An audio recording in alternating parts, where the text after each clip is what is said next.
Bizarre Brain Comics.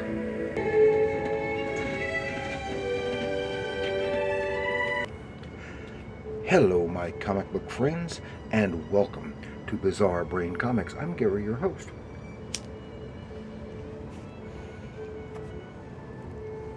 This is where I like to take a look at some older comics, talk a little bit about the characters and creators, and examine the stories and the art. And this time, what I want to take a look at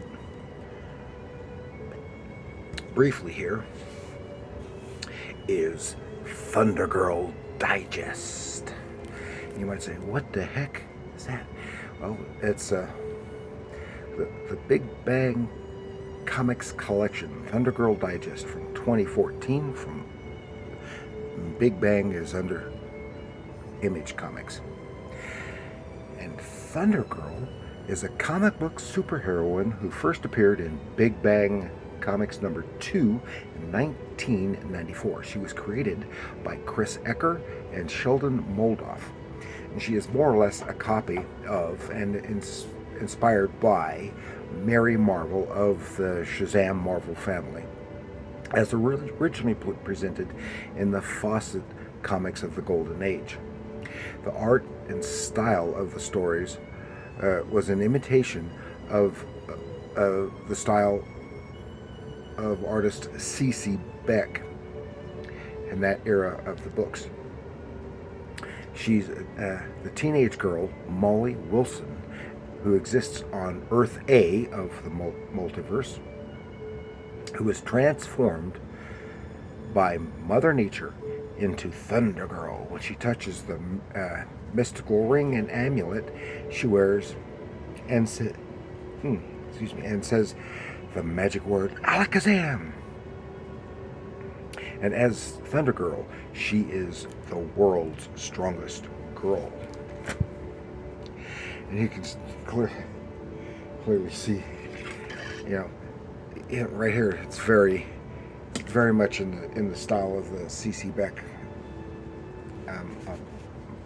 Captain Marvel family stuff, and I enjoy this. I had picked up a few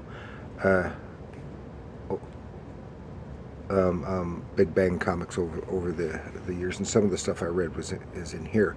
And I don't think this reprints all of the Thunder Girl stuff. And the neat thing is,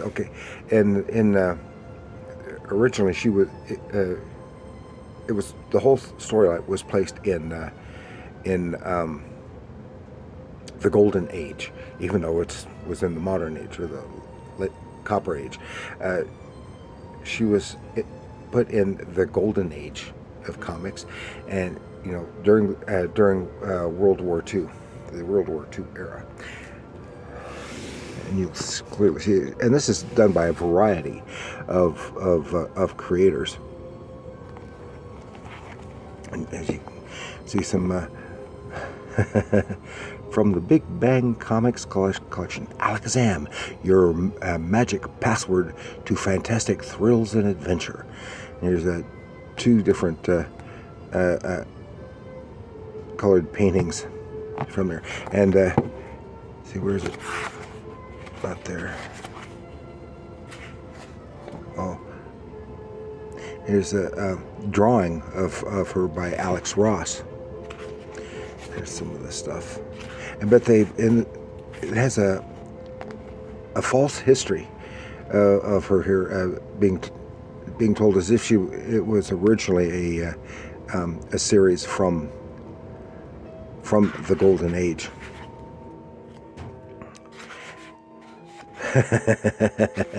Yeah. Even not the part of being portrayed in movie serials and TV shows and stuff with some of these various actors involved who were real actors, but not here. And someone, they even faked up an action figure for her. Looks like it was originally a Barbie doll. That's cool.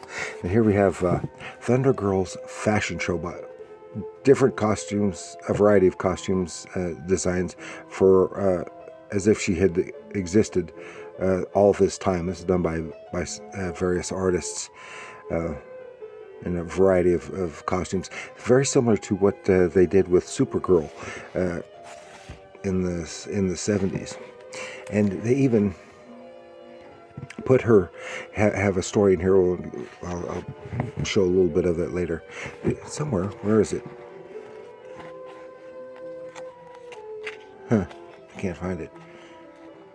There's an Alex Ross painting of Thunder Girl. Something happened, and she was transported to a different universe that has Ultiman, and they have teamed up before, and but she is then trapped in that world, which is basically like the Silver or Bronze Age, and it carries on from there. And she's trapped there. Here we go. We'll just take a look at this first one. Of course, it's here black and white, and I have I think some of it was in black and white. I think some of it was done in color. I can't remember for sure, but you can clearly see the C.C. Beck influence in this art. Hang on. The music was getting a little bit too loud. Piano.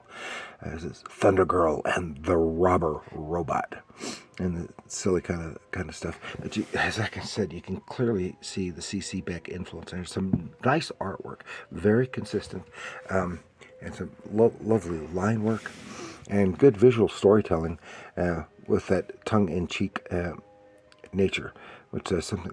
Find out that there's this giant robot on a rampage in the city, and it's robbing stuff. Here she goes, touches a ring to the amulet, and it says Alakazam, and wham! She's struck by the lightning and transformed into Thunder Girl. Even the way she takes off and flies is like the C.C. Beck. And she goes and confronts the robot. She whams it, and he whams her back, and she throws her for a loop, and they have fight.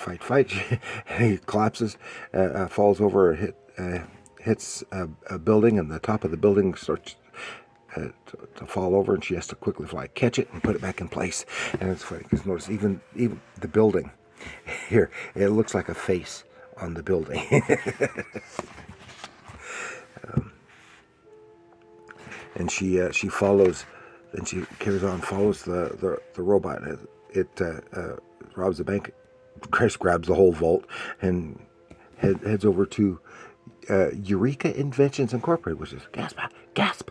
I can't believe it. The robot's hideout is the laboratory of my friend Professor Eureka. Professor Eureka. It says, I hope he's not behind all this. And she has a plan. She lands on the robot's head, says her magic word, Alakazam. Although she is changed back to Molly Wilson, the magic lightning stuns the robot. Then she changes back, Alakazam, and the robot just falls over dead. She goes inside and finds Professor Eureka is tied up, and she goes, "Oh no!" But here it is. Then this little chimp comes out in a lab coat with some kind of blaster gun on it, and he reveals his name is. I was only a monkey until Professor Eureka tested his brain expander invention on me, turning me into the world's greatest brain. So the chimp became super intelligent and instantly became a criminal. And doing invented stuff, built the robot and sent it out. Well, he tries his zap gun on her. It doesn't work. Boom, that's cute, the way he looks. And she bops him one, catches him, and he's sentenced to life in the zoo behind bars. Oh, that's funny. Thunder Girl meets her evil imitator. I don't remember how that one went. An alternate, just an evil version of her, and the clock that turned back time. This is when another invention, and it was supposed to be a time machine. It just looked like a clock, a watch, pocket watch, but his assistant accidentally grabbed the wrong one and was accidentally causing things from other times to intrude.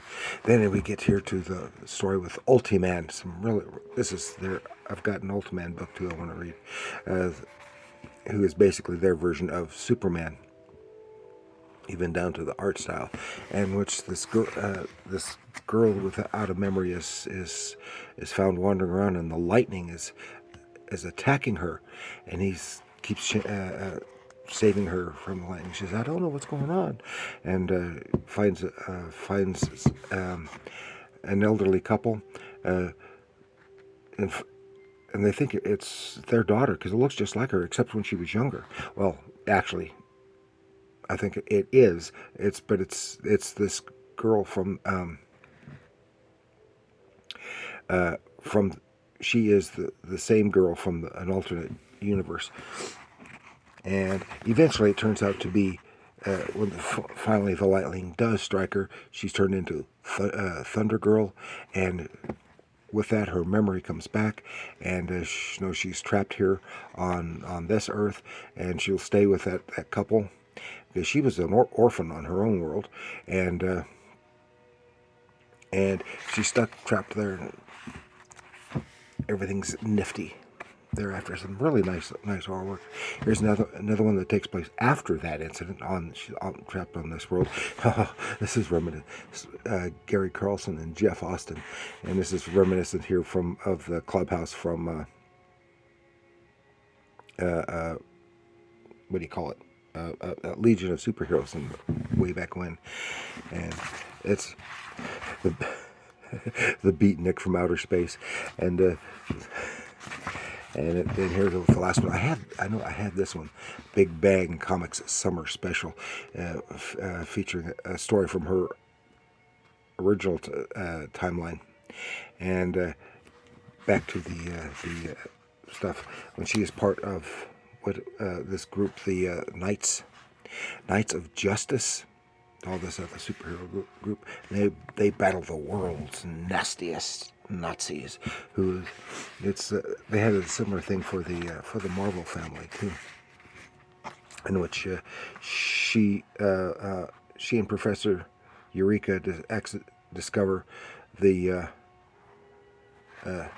hammer of Thor stashed away, and it's broken, shattered, and someone comes and restores it, but it's the Nazis, and with using the power of the hammer, transforms this other family into a Nazi family, the Super Stormtrooper, Hitler Youth, and Valkyrie, and this involves all of the members of this group using various art styles, just kind of like the Justice Society of America often did. Had a story, and the regular artist on each title would draw the chapters involving their particular character, and it's a lot of fun, very fun, very nostalgic because of the old-fashioned style of storytelling and art, and it's all a lot of fun, and I think some of the best stuff I ever saw from Image Comics in the 90s. So that's just a little introduction to Thunder Girl from Thunder Girl Digest. And I want to thank you for joining me. Please like, share, subscribe. Do leave your comments down below. Are you familiar with Thunder Girl? Have you read any of these stories, or any of the other characters from the Big Bang comics, from Image Comics, especially in the 90s and earlier 2000s? All that stuff. Let me know. And remember, comics are art.